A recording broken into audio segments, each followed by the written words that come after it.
The household cavalry has dual roles. 250 horses and men serve the Queen as her ceremonial bodyguard. At the same time, the other half of the regiment is ready to go to war.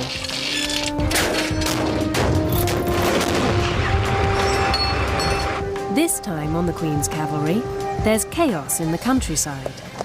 Vagabond takes Trooper Wakefield for an unplanned swim. Just a big shot. I knew something was going to happen today. The armoured regiment are off to tank driving school. Do that on your test. Failed. Right, we failed that. And the mounted regiment receives the latest recruit, Freddie. He's ridden for the very first time. Whoa, Stan. Big pat ankle bets.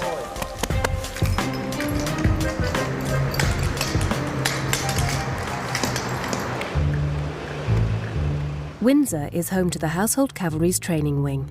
16 new recruits arrive at Combermere Barracks for day one of basic training. The man responsible for transforming them into Cavalry Blacks is Warrant Officer Joe Weller. Don't get in front of them, otherwise you get trampled. All these horses are generally between 4 and 5, sometimes a little bit younger, and they're all bought from Ireland. All the horses are selected from traditional draft stock. These shaggy beasts arrive untamed and unridden. It was Charles II who first insisted that the regiment's horses must be black. He believed that black mounts, more than any other, struck fear into the hearts of the enemy. They must be no less than 16 hands high, standing nearly 6 foot at the shoulder. You keep walking, his head up, left likely to fall on his face, that's it. Joe has spent most of his life working with horses and is a specialist in breaking them in. Just stop him there. It's a lovely little horse, this. Just as a soldier has a dog tag, every horse has their hooves branded with an army number. And that's the 8,181 horses come through the cavalry on record. Great, you need This year, all new horses will receive a name with the letter F, just like a car registration. It's a tradition to continue the names of famous horses from the past. Joe has taken a particular interest in 8126. Little boy, see if we can get on the trooping of the colour. OK, cool, Major, thank you. This latest recruit will be called Freddie, in honour of the only household cavalry horse to survive the Boer War. During the campaign, the average trooper got through 6 horses. Conditions are much better for today's Freddie. He can expect to serve at least 15 years with the regiment. Straight from the field, look. He's settling down quite well there with a bit of hay. If we can have a comparison to a human being, I would have said it's day one in the army. It's very much like the recruits on their first day in the ride, and there's some very nervous ones there. But now he's come in with his friends, he's now settled again. It will take months of gentle handling and skillful horsemanship to transform Freddie into a fully fledged ceremonial horse. All new horses who join the regiment stand in the shadow of the most famous Cavalry Black ever, Sefton. On the 20th of July 1982, the Queen's Lifeguard rode out of Knightsbridge Barracks to be blown up by a remote-controlled IRA nail bomb. Between 5 and 10 pounds of plastic explosives had been hidden in a blue Austin car. The blast started a day of carnage and confusion in London. 4 members of the Guard and 7 horses were killed. Sefton survived the blast, but suffered 38 horrific wounds. Knightsbridge Barracks was inundated with get-well cards, letters, carrots, and over 300,000 polo mints. As an anxious British public followed his remarkable recovery, he became a household name. He lived to the grand old age of 30. Today, Sefton's memory lives on in his current namesake, called Sefton, an 18-year-old Blue and Royal veteran. This morning, he's due to leave the regiment after a lifetime of service. He's done the work for us over the years, and now it's time for him to have a bit of a rest. Traditionally, retiring horses are clapped off the yard by their troop. Sefton has secured a place in the same horse retirement home in Buckinghamshire as his predecessor, where he can see out his days in 5-star luxury. He will be doted on by yard manager Shirley Abbott. Hello, Sefton. Hello, mate. This is your new home. Hello, babies. You're a good boy. It's going to be very strange for Sefton because he was still doing ceremonial duties yesterday. The old Sefton came here after the Hyde Park bombing, which is over 20 years ago now, and he was one of the most badly injured. I think he was 30 when he died, and new Sefton has come to replace him. So if he lives as long as he did, because Sefton's only 18, he's got a good few years of happy retirement, hopefully. Sefton has seen the last of the city and military duties, and can now enjoy a peaceful retirement. The industrialisation of warfare in World War I saw shell and machine gun fire drive the household cavalry from their horses and into the trenches. But by World War II, the cavalry's traditional role was reinstated. They returned to battle, mounted on iron horses. Today, the armoured regiment uses fast, lightweight tanks, scimitars. Their role? Rapid reconnaissance.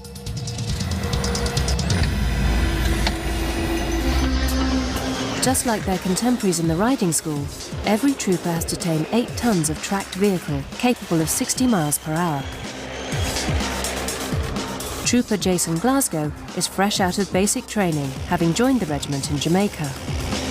I had the option was to go either mounted or armoured, and I choose armoured first just to get the experience, because it's a good experience, you know, to go out on operations, you know. Sergeant Danny Stewart is responsible for turning new troopers into battlefield tank drivers. Without the driver, the vehicles go nowhere, okay, so its combat effectiveness is zero. But before they are let loose anywhere, they must first learn how to manoeuvre their vehicle precisely through a tight course of cones. I just concern about the cones. You know, that is my only concern, just the cones, because if you fail your cones, they don't cry out on the road, so I'm kind of worried about the cones, but keeping my fingers crossed. With 10 gears and levers instead of a steering wheel, Jason is having a tough time avoiding the cones. He appears to be waging a one-man war against anything orange and white. Danny is unimpressed with Jason's cone carnage. Failed. You turned and you carried on turning without adhering to my hand signals. It's a fail.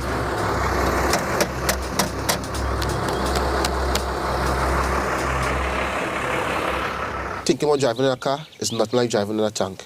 Everybody could tell you that it's difficult, you know. And we're constantly changing up and changing down, and it's just one clutch. Press down to change up, press up to change down. So you understand, it's totally different. Right. Watch mirrors, watch what I'm doing. Unless Jason can find his way through the cones, it's going to be curtains for his tank driving career.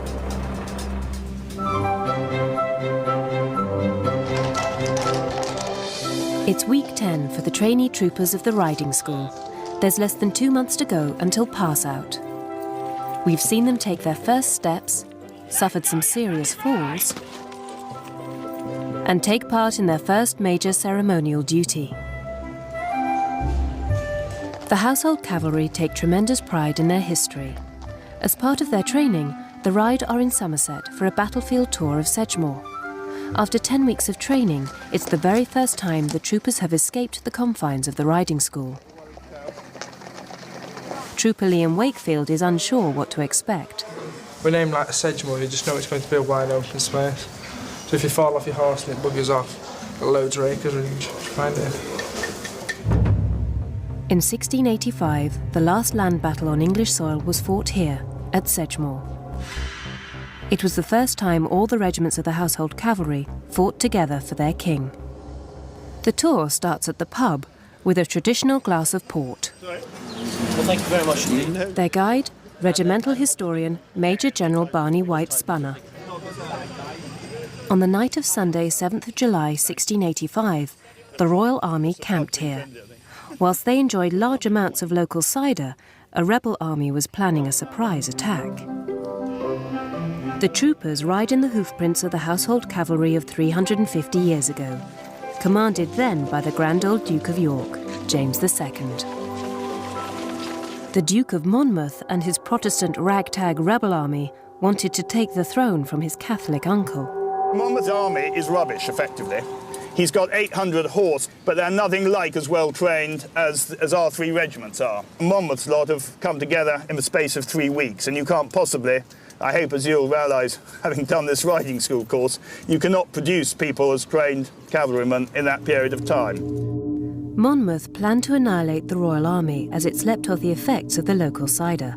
He called for a daring night attack, fording a deep ditch, the Bussex Rhine. The ride goes in search of this ancient crossing point. They would have given anything that night to have come exactly where we've come now. Barney has found the precise location. OK, it was a large ditch. But disaster strikes. Vagabond and Trooper Wakefield have come a cropper. They have proved how dangerous the swampy ground and deep drains can be, even in daylight. This could be fatal. Horses have a tendency to give up when stressed. Take the reins, get in front of it. The staff coax Vagabond down the ditch in search of the firmer ground of the ancient ford. Good lad, you all right? Good lad, you all right? With a combination of encouragement and brute force, Vagabond emerges from the water to prove just how vital the crossing points were to the success or failure of Monmouth's attack.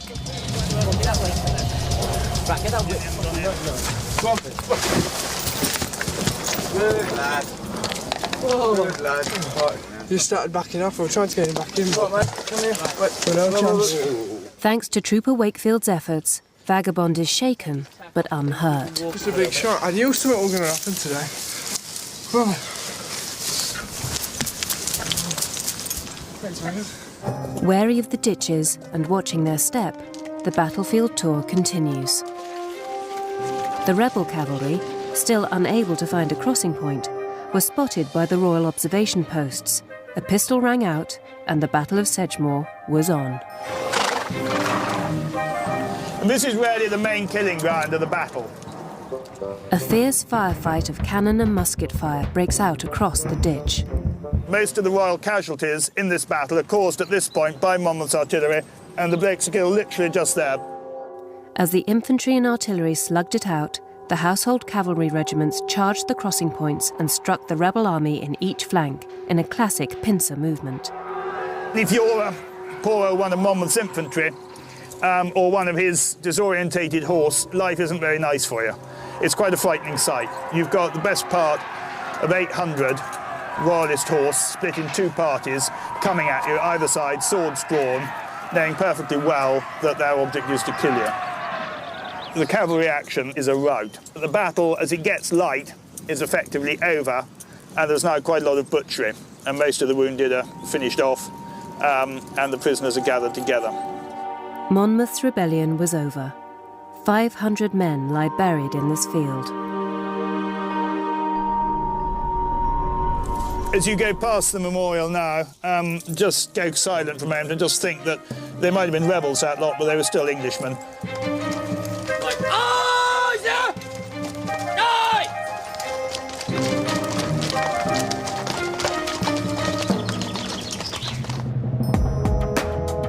Whilst the trainee riders are enjoying the countryside, at the Windsor Riding School, it's time for Freddie's first lesson with Joe.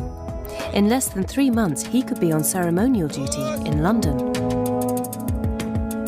You can't force horses to do anything. We've got to get the horses to want to do the job.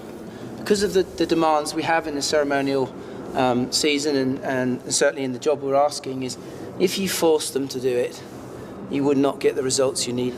Sometimes we get it wrong. We're only human, and sometimes, well, hopefully most of the time, we get it right. First of all, Freddie has to learn how to walk. Everything we do on the ground is then transferred to the rider. So when the rider gets on top and he asks him to go forward either off the voice or his leg, the horse is happy to move away freely. Just change a bit direction. What I want him to do is to trust me and to follow me. So he's happy to walk with me. It's all about trust. Joe needs to build a good rapport with Freddie. He wants to like me but respect me. So when I stop, I want him to stop. That's really good boy. Put on. Good boy. I don't mind if he's a bit strong. We can always say, just come back. But this is nice. Now Joe can move on to using a lunging rein, so that he can get Freddie moving forward independently, but under control in a tight circle. What we're looking for when we're lunging a horse is this triangle, okay? And that's me to his eye, back to the whip. Okay, good. All the time, Joe speaks slowly and calmly to build up Freddie's confidence. I know it's a safe situation. It's about him learning that it is as well. And whoa, and I'm going to go out to him. Whoa, I do not want to pull him back into me. Whoa, and walk. Good boy. Whilst Freddie continues to be put through his paces, on the armoured side, the trainee drivers are also learning basic skills. First, they have to master the Army's treacherous off-road course. Instructor Danny is a hard taskmaster. Change up, change down, get the vehicle moving across country, you want it flowing. If they pass, these learner drivers could be in a war zone within days. They're expected to tip up on operations, get into the vehicles and crack on. So I try to get them to a higher standard, all right, prior to getting there to the units. All this needs to be done with a little bit of speed as well, all right? So if you're going this slow across the battlefield, okay, the enemy will pick you up, you'll be gone. The ultimate test for the drivers is the knife edge. Get it wrong, and the vehicle will flip. That's wicked. I like how the back, the back going up an angle and coming back down. No, you can't beat it, trust me. You can't beat it. It's like being at Alton Towers, sky, then ground, all in the space of a couple of seconds.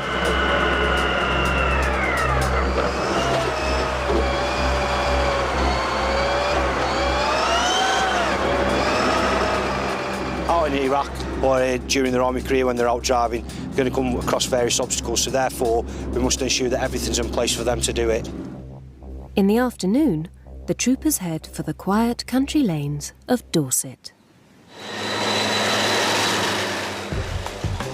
It's a far cry from war zone road conditions, but for these learner drivers, navigating a tank through small villages is still a massive challenge. Right. On. You never know what's going to pop out, all right? Something will always pop out by you. Yeah, crack on, you're clear. Reeling from his mayhem with the cones, Jason Glasgow's on-road performance seriously lacks self-belief. The major problem was with your driving from the start to the finish was you're too slow. Down that road, I counted at least 12 speed signs saying 40 miles an hour. We did 25 miles an hour. Obviously, you're not going to pass your driving test. So we have got a lot of work to do between now and 9 o'clock tomorrow morning, and that's down to you.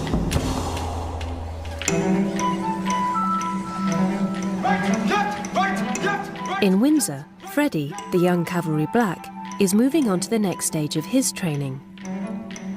Joe Weller wants to see how Freddie will react to taking the weight of a man on his back. Right, you ready? Okay, and up we go gently. Boy. Okay, big pats then, Cool Bets. Boy. That's it. So we're just going to move him forward then, Cool Golder. Good boy. Just turn him towards us. Good boy. That's good. And you keep walking, face your front. Joe may have broken in hundreds of horses over his career, but every one reacts differently. Walk on. Go on then. So he's just feeling the weight now. He's just feeling the movement of a rider. Just laid across. Big pat then, Cool Bets. So just a little bit of break. He can then suddenly relax and then we can get back to it. Encouraged by Freddie's apparent laid-back attitude, Joe decides to press his advantage and see whether Freddie will allow Lance Corporal Adam Betts to ride him. Good, let's go then. This is the very first time this horse has ever been ridden. Stirrup. Yep. Good. He's just on the edge, I think. You see in his eyes, he's just saying, well, I'm not sure about this, and a little bit worried, a little bit tense. Does he feel tense, Cool Bets? A little bit, yes, sir. Yeah, just feel over his back. When you're sitting on there, you can, well, we call getting the backs up. And you can feel them arching up into your seat. Boy. Freddie has made amazing progress in only one session. I think we might let you go, Cool Bets. Joe releases Lance Corporal Betts and Freddie. eyes now, he's going to remember. If he sees ears, they're coming backwards and forwards, they're listening to the rider, he's concentrating, so he's got his attention, and that's what we need. They even have the confidence to break into a controlled trot. Trot on, good boy. He's a super little horse under saddle. Good horse. Well done. Right, what we'll do now is quickest and best. Good boy. Yeah, I was really pleased with that. That was just the result we were looking for. I think this horse has crossed the line between being in his wild state and his captivity state, really. And that's the secret, to get them to want to work for you and to accept us in this role and this environment. So, no, really pleasing. Like all soldiers, Freddie can't march without proper footwear. He must visit the Windsor Forge to be issued with a new set of shoes by one of the regiment's senior farriers, Neil Sherlock. You've got to take your time, just let the horse know that everything's all right. Give him 5 minutes of just petting before you start to work your way down the horse. You've always got to let the horse know where you are. So as you come down the leg, just reassuring him. You can see how this will be very alien for a horse when it's on its first time, you know? Freddie's virgin hooves get a perfect pedicure. He's in hoof heaven, and he takes quite a shine to his burly nail technician. My head's a bit bald, so it's a bit of a salt lick. Isn't it, mate?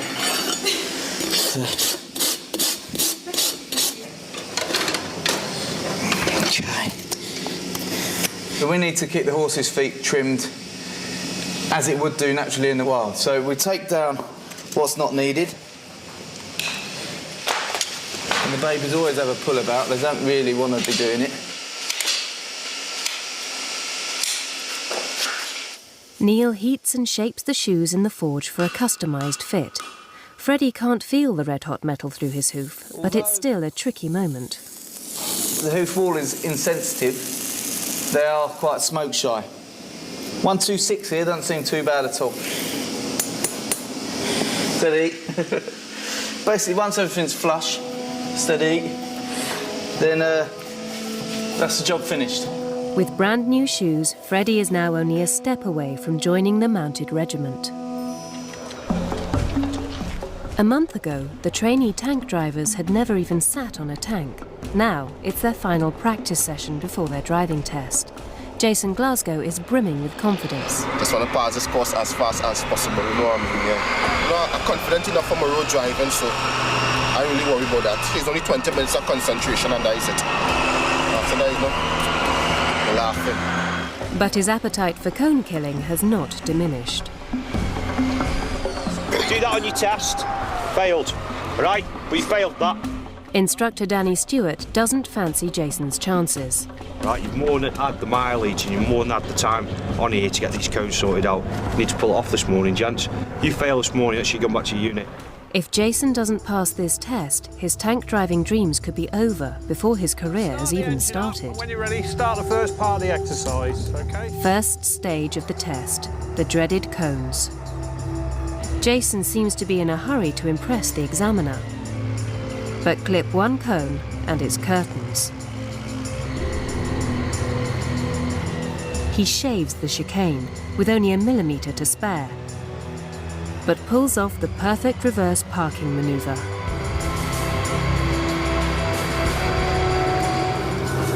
Right then, so far so good.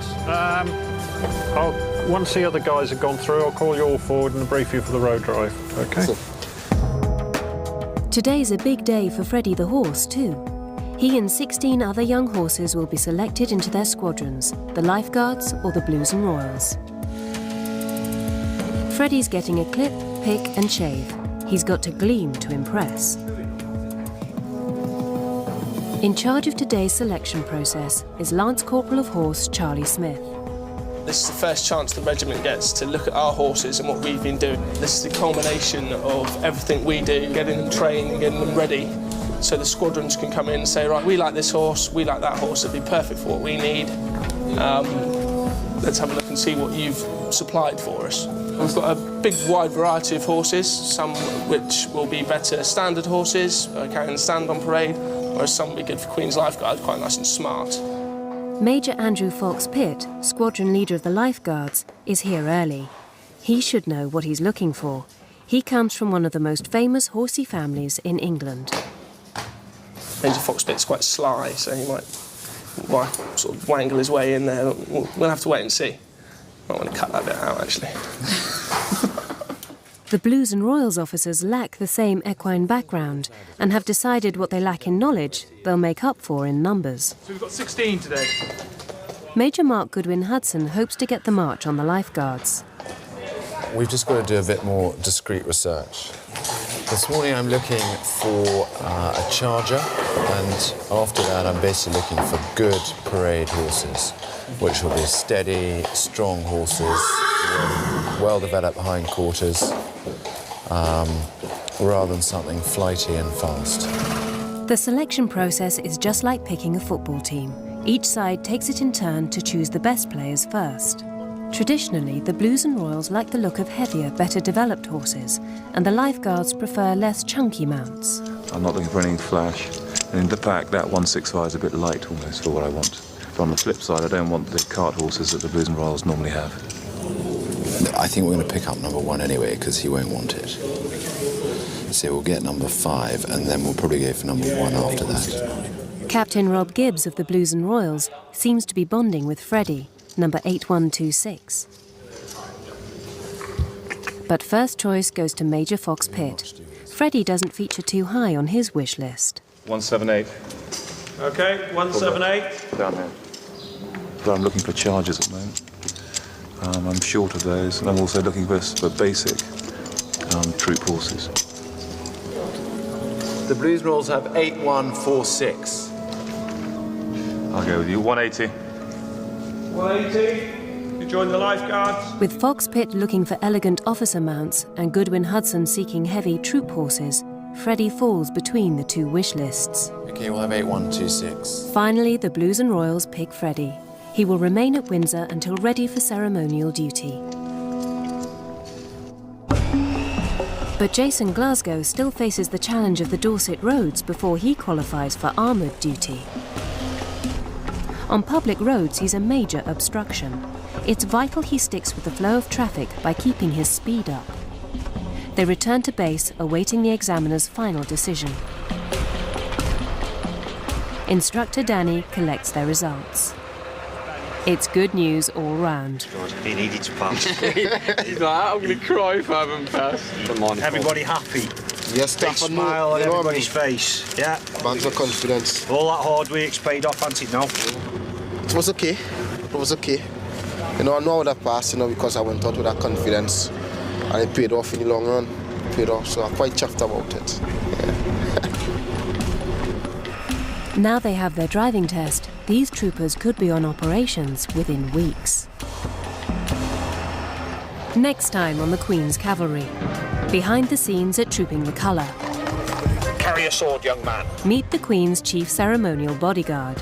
They wouldn't regard me necessarily as a very good close protection officer. And in the riding school, could it be the end of the road for Trooper Van Loon? When I ask you a question, I want an answer. Don't stand out here shaking your head like a little girl.